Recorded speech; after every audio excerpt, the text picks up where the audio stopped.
Hey, everybody. Welcome to Making Connections. This is your girl, Aly. You guys know we are here every Monday at 2 p.m. and every Saturday at 12 noon. And I'm so excited. These are my two favorite days of the week because we get to, showcase somebody else and find out what's going on in the community. Maybe get a little mental health knowledge or a tip to take us throughout the week. So I'm always excited, and I always appreciate that you guys show up and show up for the show and share the show. So we have a guest for you today, and I'm gonna allow him to tell a little bit about himself. But his name is Charles Robinson. He is definitely active in the community. Even before I saw his face, I heard his name many times. And so we always appreciate those who are looking out for the community because we never know where our journey is going to take us and what we might need or what resources we might need to reach out to. So I appreciate Mr. Robinson for being here today. How are you today? I'm doing well. Good, good. Well, again, thank you for being on the show today. And again, I'm going to allow you to greet our family and tell them a little bit about yourself. All right. I'm glad to be here. Welcome, everyone. I'm Charles Robinson. I am the founder of One Time Inc. And also the executive director of the Community Hub here in the Hidden Valley community. Yes, and we know we've heard a lot about the Hidden Valley community.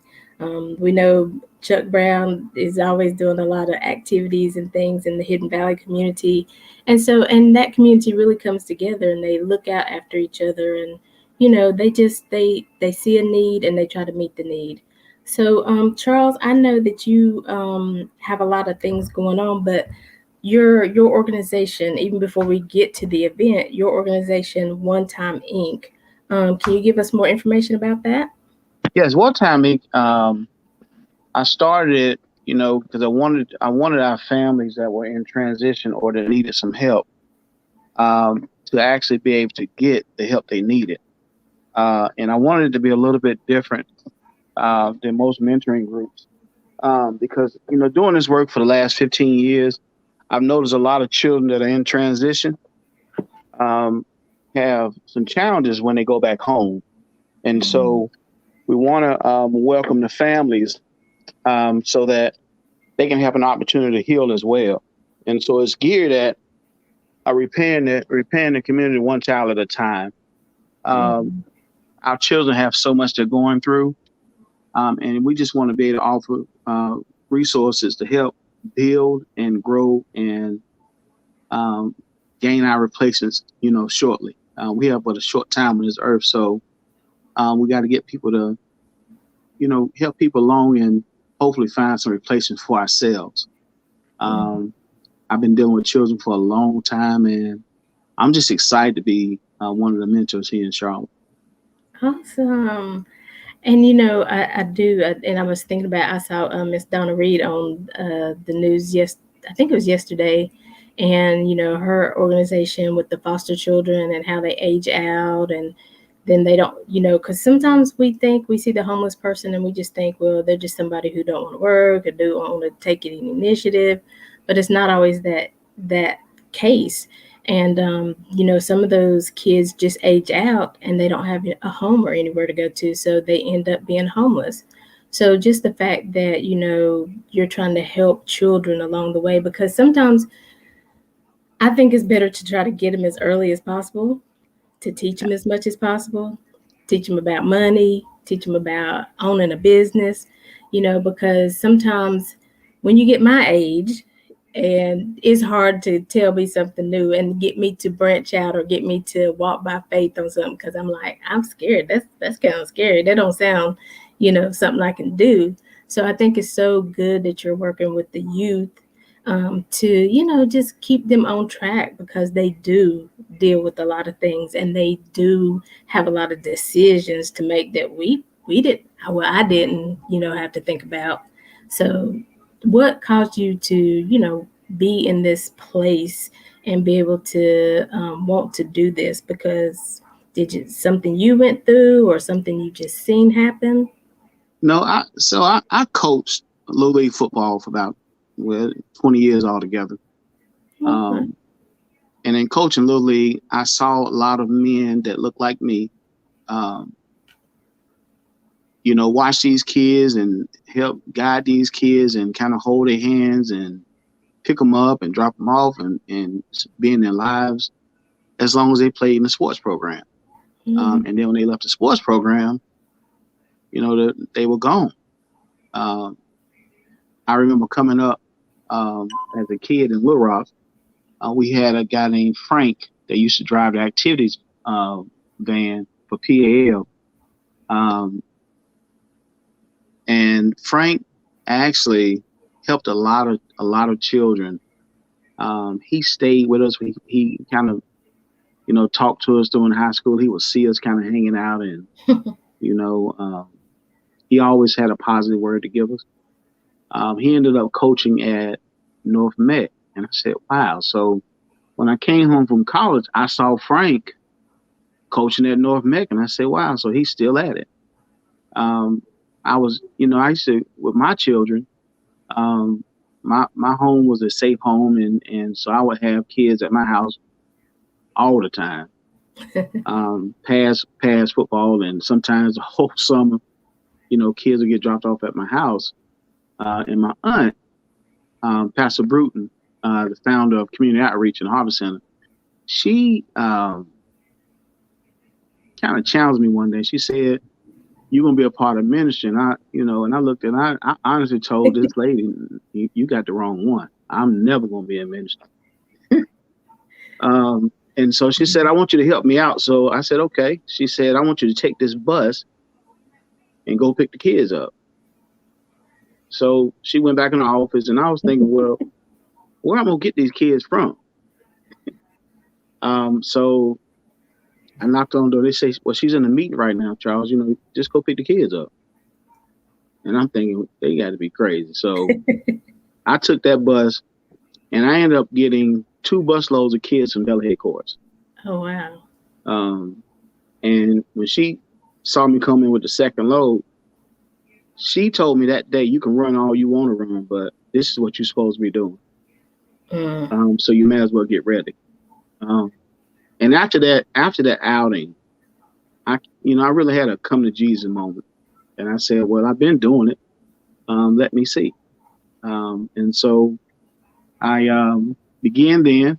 I never heard her minister at all. This is an aunt that moved a lot of dials in Charlotte.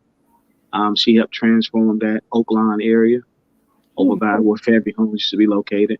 The street, Wide Street, is now named after her, and she left a great legacy. But I learned a lot just by talking with her. And after she passed, I kind of would go over and help a little bit. I grew up with ministry on both sides of my family, so um, I just jumped You right were in in. trouble. Yeah, so I saw a lot. Um, I hosted a back to school backpack event. I think we had about 500 bags that year. We had a big, big day, and one little boy was getting a haircut. And after he got a haircut, he went to the back of the building. I said, "Well, what are you doing back here?" Because his mom asked me to go talk to him. Never met the little boy, kind of angry. Mm. Um, he said, "Man, this is the first year I've ever gone to school with a new bag and a haircut," Mm. in tears. Mm.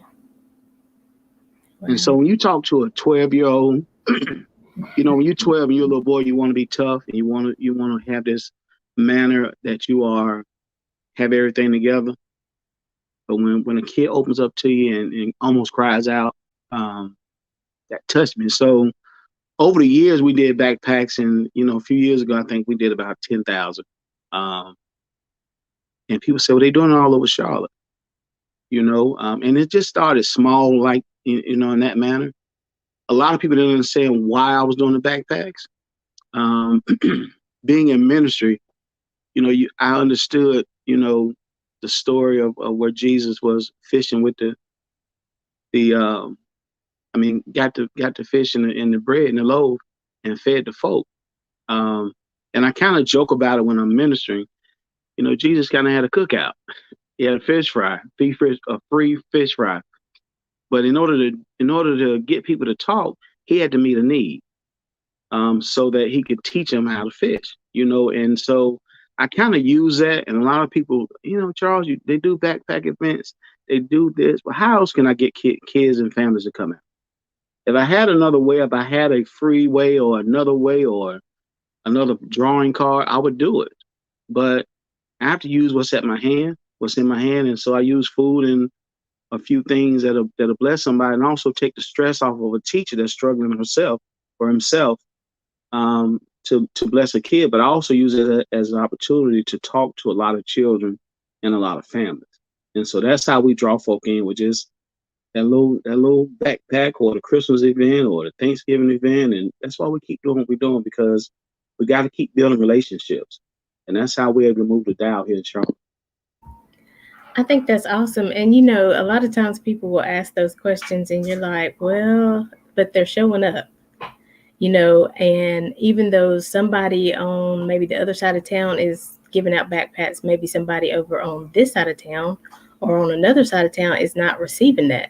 Maybe they can't get to that one. You know what I'm saying? So it's okay that somebody else is doing it. I mean, Walmart sells groceries, but so does Food Lion, Lowe's, and everybody else, right? That's right. So, That's right. it's just about seeing what your community needs. And like you said, opening that door, though, and letting people know that you care, letting people know that you're there and that you're a resource. Because, as the community continues to grow, and they were like, well, hey, Mr. Charles, why don't we do this? I see a lot of kids are in need of this. You know what I'm saying? So, hey, we got to do what we have to do, right?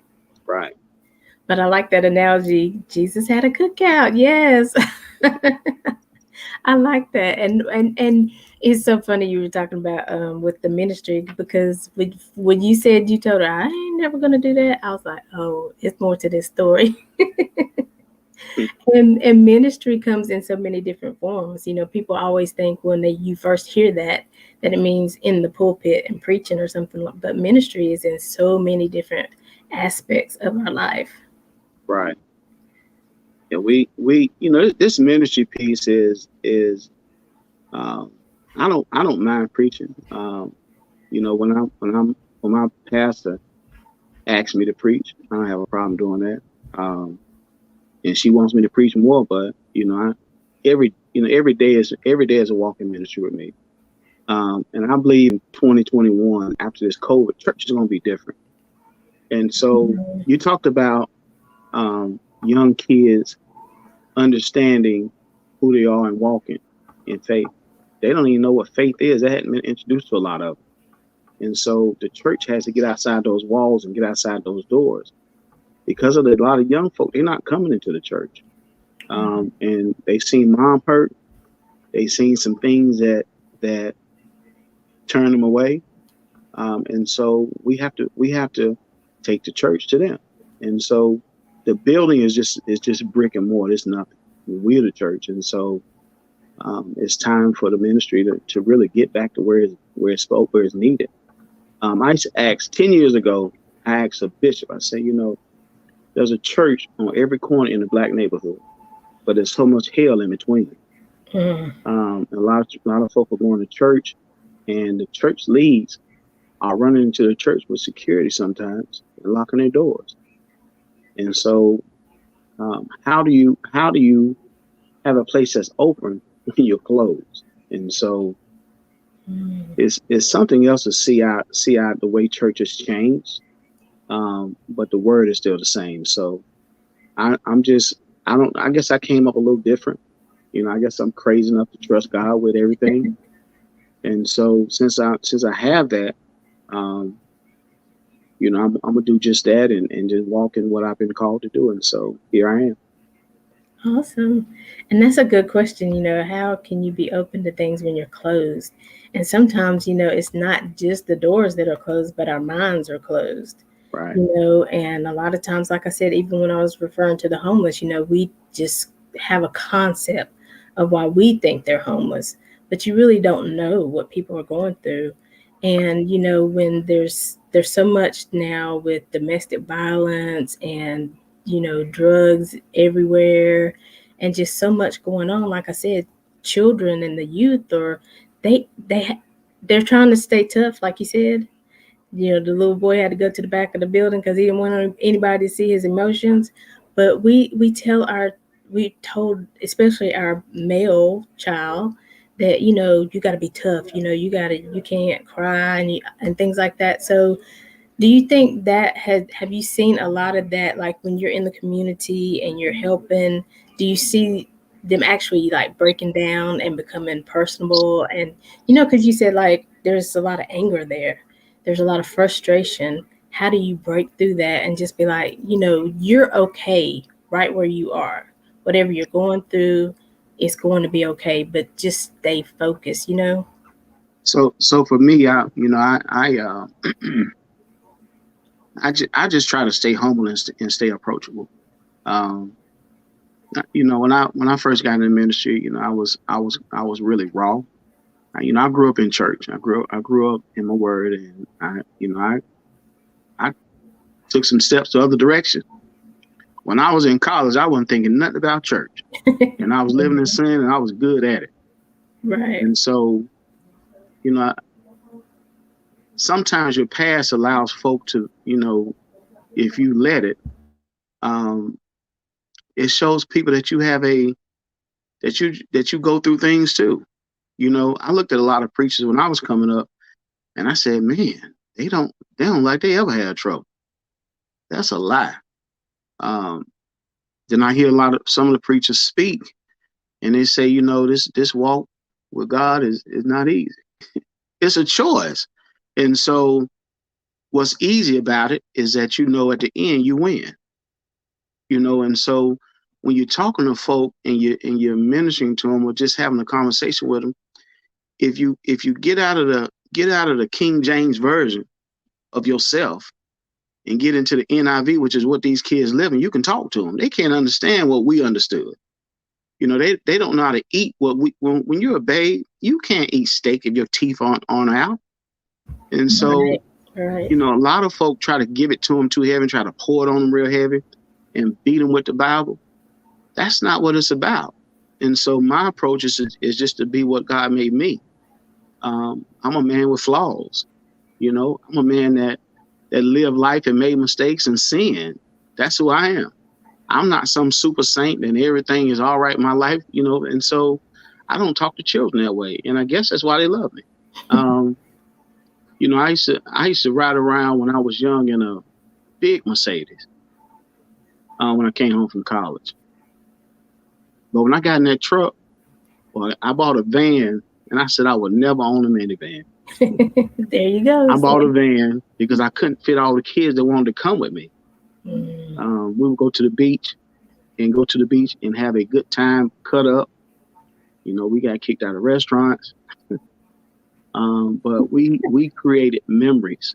And those kids that I took with me, they're productive. The young men that aren't in college are business owners. My Mm. children, I got 5 kids graduating this month. 4 kids graduating this month with their master's degree. My oldest son's a doctor. I have a senior at Clemson.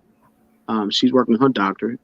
Then I have my youngest son is at Miller Creek this year, and so you can't tell me our kids can't make it if you stand behind them. We took some kids out of Harding when my son went to school, and we call them the Harding Seven, and all 7 of those kids went to A&T. Um, Everybody's graduated. Everybody's been productive. We have 4 with 2 with doctorates, 4 with their master's degrees, and like I said, everybody graduated and is in position now to give back. And so, Mr. Benton, the guy that helped some other kids get in, along with my son, he is running an initiative that is supporting the kids at HBCUs, and so it's important to stand behind these kids past that last year in Pop Warner. It's also important to stay with them while they're in school. And I mean, stay with them. That means you got to go to the school. You got to visit those classrooms. You Yeah. got to go eat lunch and see who their friends are. You have to treat them like they're yours. And you have to love them like they're yours. And you have to love the hell out of them. And so a lot of people don't know how to do that, and so that's okay. But there are some Charles Robinsons that don't mind getting in the swimming pool because I can use it as a tool to talk. Um, I don't just go to the beach when I'm jumping in the water when I'm cutting up and having a good time with them, and you know, it builds relationships.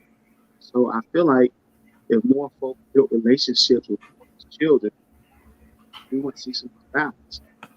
If you taught them how to love themselves, um, how to get past some of that hurt, we want to see some more balance. We'll see more productive kids coming in. As I looked over my Facebook page this weekend, I saw so many kids. Charles, you're fading a little bit, and I know you're saying something good, so I want to make sure we hear you. Can you hear me now? Yes, yes. Yeah. So this weekend, I was I was looking over my Facebook page, and I saw a lot of a lot of my friends that I graduated from high school. We all went to Garinger, and a lot of people said Garinger is a bunch of thugs, a bunch of this, a bunch of that. Well, Garinger produced a lot of productive citizens. Garinger's children, and the children of class 8, I'm talking about the class of 89, produce some of the great athletes. One of the top athletes at A&T, produced doctors, produced lawyers, produced businessmen, produced business owners. And they told us when we were in school, we weren't going to be anything because we went to Garinger and we needed to go somewhere else. We should have been somewhere else. And so um, I've heard what they say about us, what they say. Um, and I teach every child that I meet a simple poem, and that's what we kind of go by. And it's called Excuses. It's real short. It says excuses are tools of incompetence, which build mindness and nothingness, and those who specialize in them seldom accomplish anything. When I learned that poem in college, it changed my life. Um, and so each of my kids, my biological kids, I taught that poem. Each of the kids that I mentor, I teach that poem. Because you can be anything that you choose to be, and you can do anything that you choose to do if you put yourself in a position where you can compete and just try. And it's okay to fail sometimes. Mm-hmm. That builds character, and that thing is taking a lot of kids that I honestly believe are just headed in the wrong direction, kind of changing life. And so to hear Mr. Charles, thank you. I graduated. It's a big thing to me. Um, to see these young men come back and Father's Day, get their friends and they got their kids and post publicly, this is what black dads look like. Oh. Thank you, Mr. Charles. And so we can change it. We can change what the outlook is by changing what they see. And it's not all, we can't always change the environment, but we can change what they see in the environment. And that'll help. And so that's what we got to do to change the lives here in Charlotte. Is teach them how to love themselves, and if they love themselves, they can love others. Teach them how to forgive, and if they learn how to forgive, then they can be happy and successful and push. If they walk around with that hurt in their heart, it's like bricks around their heart, and the love of God can't. The water of God just can't flow because there's a blockage. And we all know hurt people hurt people. And so when I look at a lot of these kids, a lot of these kids that are doing things and committing crimes or going through some tough situations. There's homeless folk. Not everybody's homeless because they're drug addicted. I learned that a long time ago. Mm-hmm. Matter of fact, I knew it when I was a young kid. My great uncle owned a house in Dilworth, and he was a drunk. Good man. Worked the weekend, drank until he just didn't come home. And he would sleep behind Dilworth Theater. But his house was in Dilworth. Wow. And so we cannot, it's not always what it looks like, but the world we live in is so judgmental. They say it's not, but it is. And sometimes you just have a conversation with folk. You can, if you want to help, it's not about just taking a plate or taking some socks. That's not what it's about. If you want to try to help and see, you know, then do that. But be wise in what you do. When you're thinking about helping, and when you're speaking on what people are going through. And if I generalize everything, say everybody's this, and that's what a lot of people think because a lot of people follow. But what if Mm, we just started saying people are just in transition and they need a hand up? they need And the right. handout is not going to help them long term. That's a short term fix, but it's needed too. And so we could change some things here in Charlotte if we all learn how to work together and learn how to love one You know, I mean, it's a lot in that because, like you said, teaching them that it's okay to love and to receive love, teaching them to forgive because life doesn't go the way we plan it every time. You know, people who we want to love us don't always love us in return. another. Um, Even though we try really hard at things, sometimes we fail. And so we have to truly learn, like you said, to love ourselves, forgive ourselves. And when we learn that and when we realize that, gosh, I have shortcomings, so why am I so hard on this person? Why am I so judgmental, like you said, on this person? When I know I have issues, maybe our issues are not the same, but that doesn't make me any better or any less than them because we're all just on this journey trying to make it, trying to do better, trying to provide for our families, trying to, you know, venture out and try as many options as we can, to get as far as we can from the poverty level. We're all in that journey. So I don't want to hinder you. Maybe me hooking up with you might help me on my journey because you know something I don't know, and I might be able to help you. So definitely, we've got to learn to love one another. And another thing that you talked about in the organization is I like the fact that you definitely speak with the youth and teach them, but you're like, I got to get the whole family involved because, even the time I spend with them is good and it's productive and I try to pour into them, but they still got to go back to this environment. They still got to go back to this home. They still got to go back to parents who maybe aren't being encouraged, parents who are, being beat down on the job or passed over for promotions. And so that they have hurt. So I like that you incorporate the family structure. And so, what are some of the things that you do as far as the entire family is concerned? So I'm glad you asked. We started the community hub on last year in Hidden Valley. Uh, we started with one intention. We ended up doing something else um, because COVID hit. And it was so unexpected, Mm-hmm, um, mm-hmm. and so we're just kind of getting back on track now.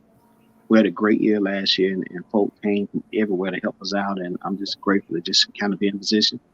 Um, so there's a workforce development piece because my community needs to get back to work and not just take a job where they can barely pay the light bill. Right. To actually get in a position with a company that offers long term um, gains. Um, you know, this affordable house piece here in Charlotte is never going away, and half of us don't even understand what AMI is. They don't understand what that term, anything about it. They're just saying we don't make enough money to stay here, and we're struggling, and we don't want to leave. Um, and so we want to reach out to companies that will offer jobs paying a livable wage. And I don't really want to talk to a lot of companies that don't offer a position that's going to pay a livable wage. And I don't want to just put a person into a temporary job um, because when it's over, they go back to zero. That money's going to run out. Right. Right. Rent in Charlotte is going up every day. Investors are buying up Charlotte. And unfortunately, I'm outspoken. So, Hey, um, you telling the truth though, right? yeah, absolutely. Um, we have leads in Charlotte that, you know, they say it's just business, Yeah. and so I'm not in the business people. I'm in the people. And so I understand that businesses have to make money, but you got to take care of the community that puts you in position. Right. You got to take care of the families that are here. What do we do? What do we do to address some of the issues that are here? And so that's my charge. I want to be the one that's connecting some families with some jobs where live and love and play in their own community, and they don't have to work 100 hours to pay the rent. Mm, I know some families are working two full-time jobs. And how long can a man work 80 hours a week? When he gets to work, he gonna die. That's why a lot of us, a lot of black people, when we get through working and retire, that's a it. couple years after retirement, we head to the funeral home. Hmm. We just don't enjoy life, and everybody's stressed out. And where does that leave the child? If my mom was at work all day and all night, 14 hours a day, some of these ladies, who's at home with those kids? It's a lot of single families. Hmm. Um, and so we just gotta kind of help where we can with this workforce development piece. There's a homeless housing program. Um, we have a kid chef program because we want our kids involved. There's a community garden where we want to teach healthy eating. Right Yeah, now, next week we have a program where we want to teach families, to stay healthy, eat healthy. And it's kind of guided towards some of our hotel resident community members. But anybody's welcome. They can just go out on a Saturday, next Saturday and start. They'll check your blood pressure, check your vitals. Caring is out there for those that don't have insurance. And we just kind of here to meet some of our needs. A lot of us are leaving here without life insurance. And so hmm, we have a agency that we're linked up with, and we're not pushing anything. We just want to be a right, resource. right, We right. have a mental health agency that has a peer support group for adults and for children. And again, we just want to be the resource. We don't do that, but that's one of our partners. There's one of our partners does uh, young adults with disabilities. Hmm, She has a school, and it's not hard to get into. really? And so, yes, for our young kids, we have we have we have partnerships with businesses that want to teach you a trade and then hire you after you go through your training. The Centene Corporation is coming to Charlotte. We want to be able to tie into that since it's in university, and get some of our folks some of those jobs. And those jobs, the training piece starts at around 38 while you're in training. And then when you come out of training, some of those jobs start at 65,000 a year. Centene is going to bring a lot of money to Charlotte.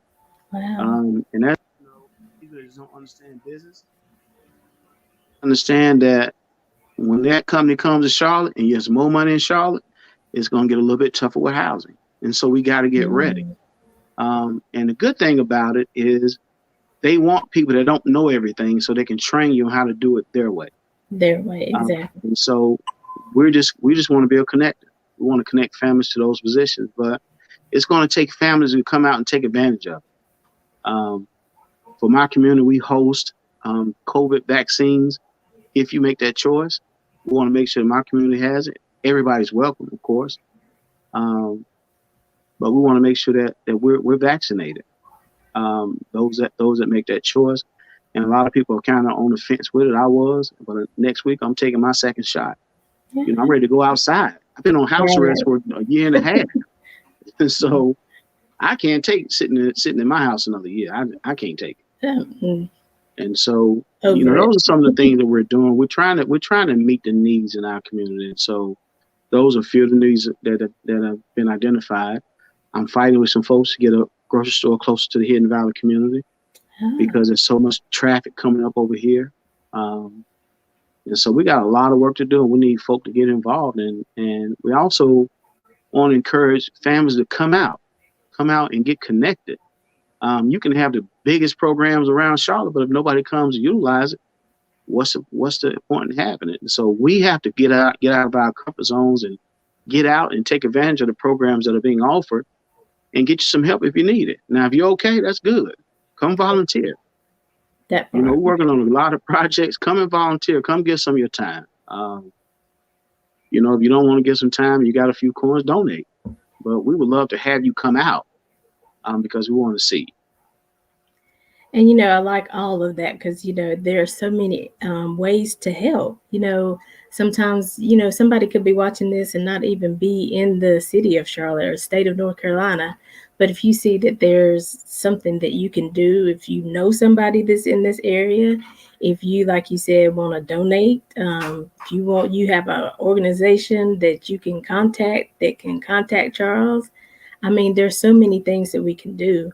And just simply, sharing this video and letting people know what's going on in the community, when the events are taking place, just share, because even though you may not be in need, you don't know, because a lot of times we still don't tell, like you said, we don't tell everybody our story. We don't ask for help. We don't tell people we're in need because for whatever reason, maybe you've been helped before and you feel like, well, I'm not going to ask for help again. Just share the information because you don't know who's going to need it. So, just share. So even if it's not for you, but if they're having an event that they're giving away backpacks, they're giving away shoes, they're having food, they're having fellowship just for the community, at least share, because you never know what somebody is going through and what they really do need. Absolutely. We invite the community out. Um, Last year, uh, COVID hit. It was some tough days during COVID. Um, I think last year we served 165,000 meals. Oh, wow. Went through 17 tractor trailers. I Hmm. did. Um, we did a little over 1,000 for Thanksgiving, and for Christmas we had to kind of scale it down. So we did 500. Um, but it was tough. You know, we saw families that were scared. We had seniors in our community that were scared to come out. Because nobody knew what this COVID was, and so Right. um, again, I mask up. I kind of laughed this year because I was, when it first came out, I still had work to do, and so I was out in April, May. It's warm in Charlotte with a hoodie on and um, a poncho because they said they can get on your clothes, a Right. mask, and I was like, "Geez, I'm gonna fall out of it." I'm talking about I had to come home because I was sweating every day, and I had piles of clothes because I didn't want to take my clothes off in my house. So I Right. took them off in the laundry room, came in the house, and switched clothes and went back out. But this thing was tough for me, and so um, I spent a lot of hours praying. I said, "God, now, I don't want to be standoffish, but I can't shake people's hand, and I can't be Yeah. myself right Yeah. now." But geez, we had to change how we looked at things and change how we did things, and it was a challenge. We had a lot of kids that were dealing with depression. A lot of our children, a lot of our teens, kids in their 20s were dealing with depression and contemplating suicide. And I never, that's something that I never had a challenge with. And so, I pray with a lot of kids. A lot of young adults were just needed to talk to somebody. And so, um, this is the first year in probably 9 years and I didn't change my email addresses, but I had to change my numbers. My phones were ringing to 3 or 4 o'clock in the morning. Oh, wow. Yeah. Um, a lot of folk were dealing with domestic violence. Um, and Hmm. I know I've dealt with it. I've helped people through it. It's not always easy.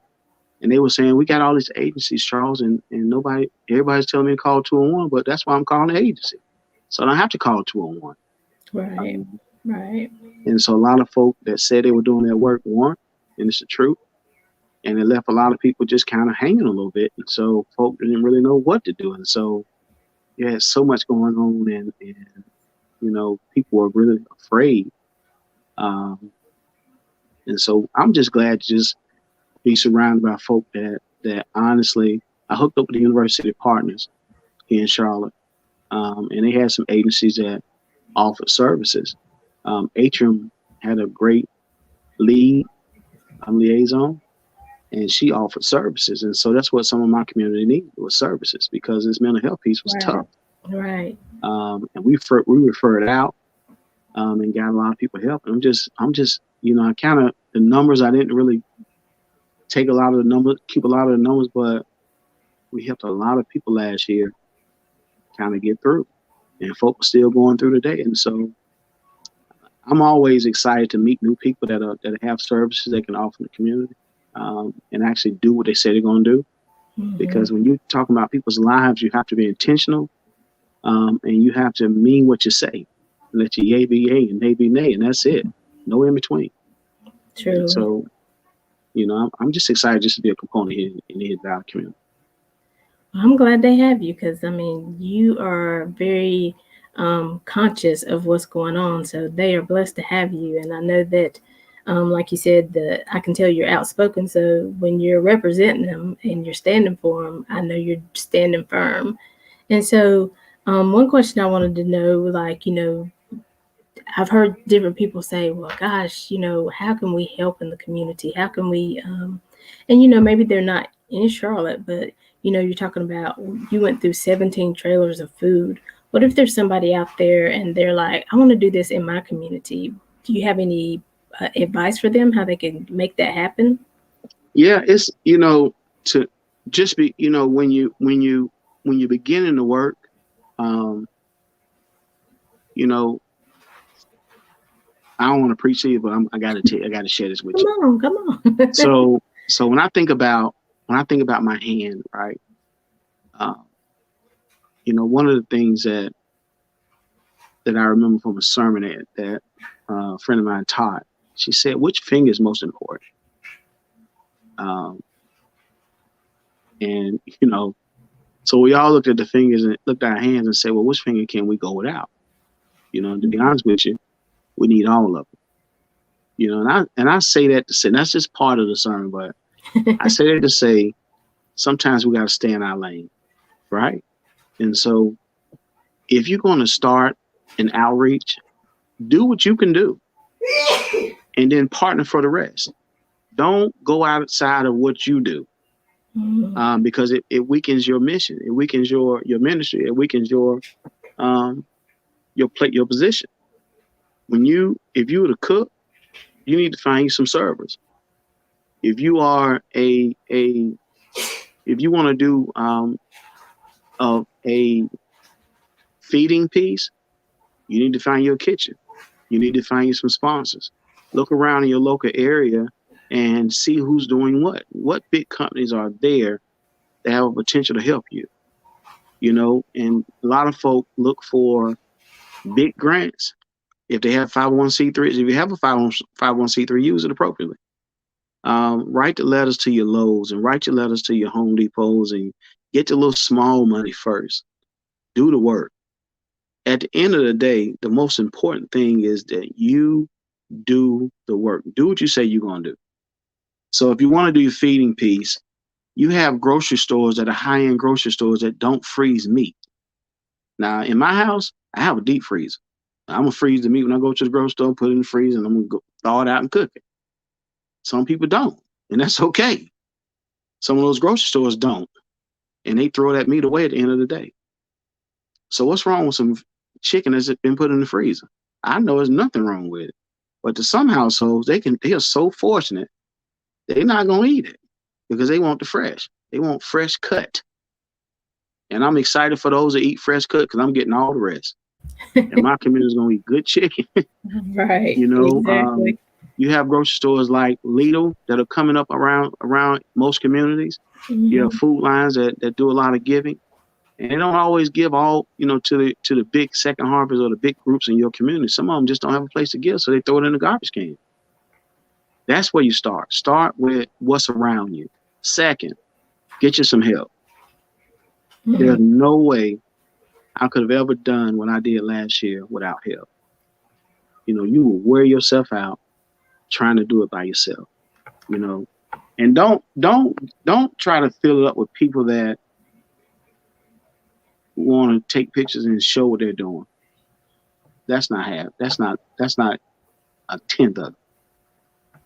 You might see what I do sometimes, not so that I can brag, but so I can say thank you, because I don't always have time to send the letters of thank you on time. But at Right. least I can thank you for giving what you've given on social media if you're a company, and then that gives me time to say, okay, let me get this letter out to you. Um, let me keep getting a little bit of help because I gotta have some help. People going to serve for 10 days, and if you're serving 20 days in a row, what's going to happen on the 11th day? You got to keep letting people know what you're doing so you can keep getting help, and that's okay. Never let anybody tell you that social media you're sharing and only to be acknowledged for what you're doing. That's not what it's about. You're Right. using that as a tool to market. Right. Use that marketing tool that you have use everything that you have in hand. Um, when I was cooking this last year, a lot of people say, "Man, you cook a lot of chicken." You're right, because it was inexpensive. I can feed a lot of people, but it never looked the same. I had baked chicken, I had Mhm. barbecue chicken, I had lemon pepper chicken, I had Come fried on. chicken, I had rice pilaf, yeah, and so rice with gravy, smothered chicken, and so we ate well. Nobody went hungry that I dealt with, and we always had something else, something left over for the next day, and so we just it worked like that. God worked it out. It wasn't anything I could done because we started out with a zero budget. Zero. We were feeding 5,000 people a week with no money. Wow. And so people were just coming and saying, I got boxes for you. Someone would come and call and say, I got chicken. Somebody, that social media piece, God worked it out. Um, Mm. and I'm just a believer, and for me to be where I am, I'm like I said, I'm crazy enough to try God. And so I believe him. I have a great gift of faith. When I'm praying, I'm coming off my knees with expectation. That doesn't work for everybody else, and that's okay. But for me, Right. in my Right. house, Right. we understand it. That's how we've been able to make it through. It didn't make sense last year that we could do what we did without money. Most other groups would have got a lot of money for what we did, but we had a lot of people and a lot of Jesus. That's the only way I can explain it. I couldn't do it. There's no way we could have done that. Right. I didn't realize we were doing 10,000 meals a week. Um, That's Steve amazing. Livy at Northside Baptist Church is a good friend of mine. I put a post out saying I need a kitchen. My friend Veronica Washington gave me a kitchen at one of the churches for free. I had access to a commercial kitchen, freezers, space, and we took off from that point. And then Wow. they helped. And so it was amazing to see, how we were in position. Hidden Valley just so happened to be one of the food deserts here in Charlotte. And we just connected with a lot of folk. And, you know, people said, well, you crazy. When are you going to sit down? I said, I'm going to sit down when it slows down. Um, so we worked a lot of hours. And I thank God, for that little test. Because some days I was like, I ain't going to that day. But somebody would call me when I said that, Charlie, I got this food for you. You got to come pick it up. I'll be there at 10 o'clock in the morning. And I'm like, we didn't even talk about it. But, there's no way I would turn down the food because I know somebody was depending on it. And Exactly. so we were just in position to bless people. And I was excited for what happened on last year. But I say all that to say, if a person is starting, look around in your immediate area for your help. Get you some help. Don't be Mhm. ashamed to call some churches and ask. Some of the churches are saying, we want to do outreach, but we just don't know how. Some True. of the churches saying, we got money, but we don't have a connection. You may be the connection that needs the money, and they Right. the connection needs the You outreach have the money. possibilities. Yeah. And so you have to ask, you know, and don't be ashamed. It's ministry. Don't be ashamed to do ministry. Don't be ashamed to do that. Sometimes you got to ask, and you might get 10 no's. And when that yes, that's the right person. Um, you might drive past a business and think to that yourself, that business is not going to help. Um, I stopped by an electric company, and it was, and this, the place is located. It's off Stinson Drive here in Charlotte. I had never heard of Stinson Drive, and it's on a dead end. And the only reason I saw it is because I turned on the street and had to do a U-turn in the parking lot. Well, I was in the parking lot because I couldn't get out because of a truck was in the way, and I had my trailer on my truck. And so I went in and talked to the guy, and he said, I saw you on the news one day, and his first question to me was, "How can you help?" And I was like, "Look at God. I didn't go over there for that. I was just trying to turn around his parking lot. I needed to wait." And so I decided just to kind of go in to see what they did. And that's one of the guys is when we get ready to do the electricity in the house, that company's going to donate um, all the wire, everything electrical. They donated and Yes. sponsored families for Christmas. They donated and sponsored families for Thanksgiving. Um, we got a surprise tractor trailer. I didn't have a place to unload it. They use their forklifts and unloaded the tractor trailer for me. I'm talking about, I called them at night. And the next morning, the truck was at 7:30. Come They would on. unload a tractor trailer by me just calling and saying, "Hey, I need to use a track. I need a forklift in a parking lot."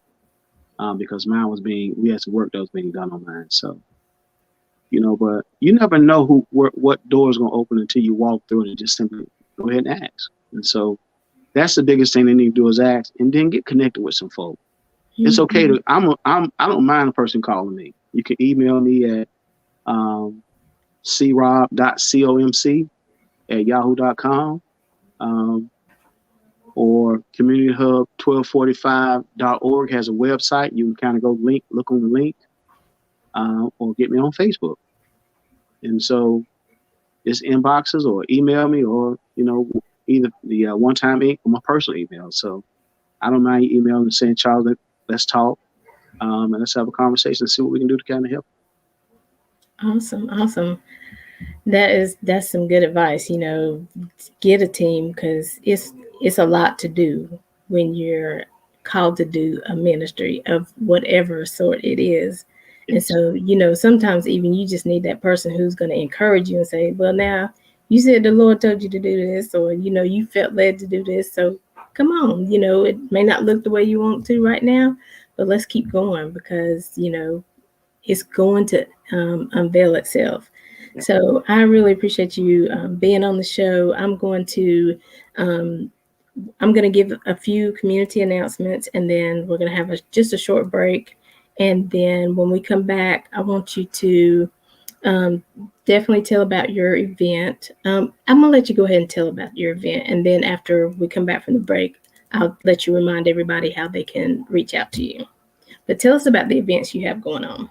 Okay. So June 4th, um, at 1245 Tom Hunter Road, starting at 4 o'clock, we're going to have a prayer visual, and we're going to line up um, an acre and a half of people around the um, community hub, the field, and um, the building, the church.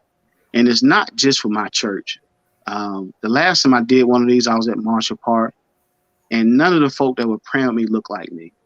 And I'm challenging our black pastors, preachers, to get out of your church and come meet me in the field. Um, and we want to pray for Charlotte. We want to pray for Hidden Valley, um, because we're going into another summer. Yeah, We had murders in the middle of a pandemic when folk were supposed to be in house. inside, I right? was supposed to be on house. We're all supposed to stay at home. Mm-hmm. And we still heard of robberies. We saw children lose their lives. Um, this year we've seen so many folk die from violence. And I want to go to God and bombard the heavens to kind of battle with this peace. Those spiritual warfare. We got to fight Can't this hear you, one more time. Charles. Can't hear you. Okay. Um, so that's June 4th from 4 to 7. The next day, we're going to feed 1,000. We're prepared to feed 1,000. If we need to go more, that's fine. We're going to have 3 satellite locations around Charlotte we'll be feeding. Uh, we'll also give away shoes. That morning, we're going to set up and prepare to have a mini concert. And I'm still looking for 2 youth gospel groups. I want our kids to come out and sing. We have some praise teams that will be coming out. Uh, we'll launch our God's peace. And it's really engaging piece. Um, we're connected with a lot of folks that work in a lot of churches in the USA. But this is about Charlotte. So pray for our place, and we're doing. And we invite you guys to come out, pray with us on the Friday afternoon, and then come and have a great time. Serve. We won't be washing feet this year with Samaritan's feet, because they changed it because of COVID. But we're going to have 500, 600 pair of shoes to give away. We've gotten some great donations outside of that. I wasn't particularly collecting new shoes, but a friend of mine gave me 25 pair of men's shoes, Oh wow. and I'm excited to give them away. My sock company saw we were doing it, and so they donated 1,000 pair of socks, um, maybe 2,000 pair. Mm-hmm. And so we got a lot of giveaways, and we just want to love on the community. Let folk know what we'll be doing this summer, where we are, who we are, and meet some of our partners. Um, and we're just gonna come out and have a good time. So if you want to come out and serve, let's link up. But we're excited to invite you out. Awesome. And so you're looking for two more youth groups to come out and perform? Yes, we want our kids to sing, and I have a stage up, and so we want our kids to come out and youth groups to come out and sing. Um, Awesome. Again, I just encourage the churches. If you have a youth choir, connect with me. It's not about our buildings, but it's about the ministry. And it's kingdom business, and that's just what I believe. And I'm inviting you out. I'm inviting your youth choirs out because our children need to meet each other. They need to see each other. Sometimes they only see each other in school, or on a football field or basketball court, or when they get older, when they got to be some beef. Um, I'm just kind of want to connect some dots. Let some folk meet some folk. Um, let some folks see some folk, and we just love on people just because. It's not going to be a black affair or white affair. It's going to be a kingdom affair. So everybody's invited. Awesome. And give us the address one more time.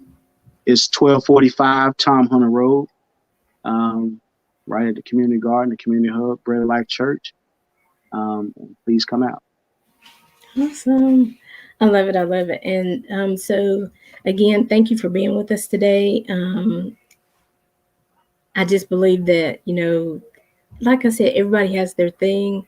Sometimes I can't get out to all the events, but I love to have people come on and tell us what's going on so that I can share it and I can let people know because again, I just know that people don't always tell their story. They don't always tell what they need, but I know there are needs. I know there are hurts. I know there are struggles. And so, I definitely, ask everybody to continue to connect with Charles, find out what else is going on at the community hub.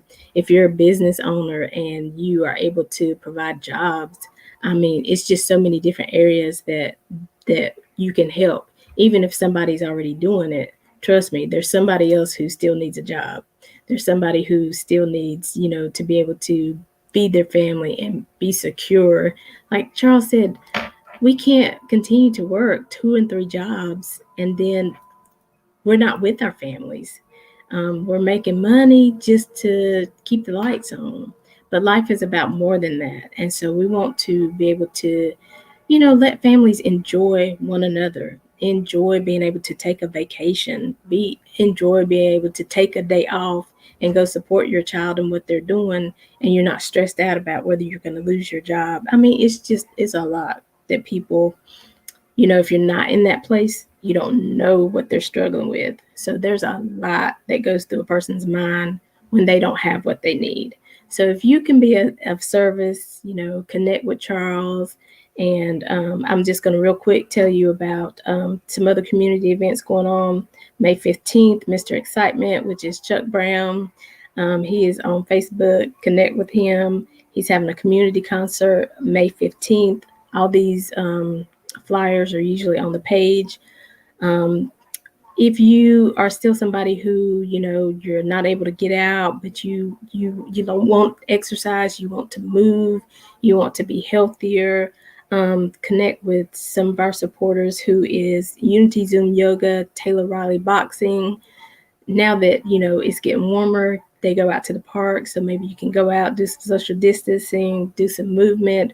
But they also have virtual classes, so again, the flyer will be there. You can connect with them, and they are also a resource. They like to help other organizations, so they're always in support of people. So Charles, don't be surprised if you hear from them. We know that Joy Cook, she's a great source, also on Facebook, and her name Joie Joy Cook. And there's Education and Employment Expo going on June 11th and 12th in Charlotte, and her eighth annual Global Soldier Festival, which is July 30th and the 1st. So again, just kind of let you know there are a lot of other things going on. Look for the flyers; they'll be on the page. We are making connections with Aly. Go to our page, like the page, turn on your notifications, just so when we go live, when we have great guests like Charles, you can come on and see what they're talking about and what, because it might be what you need for that day.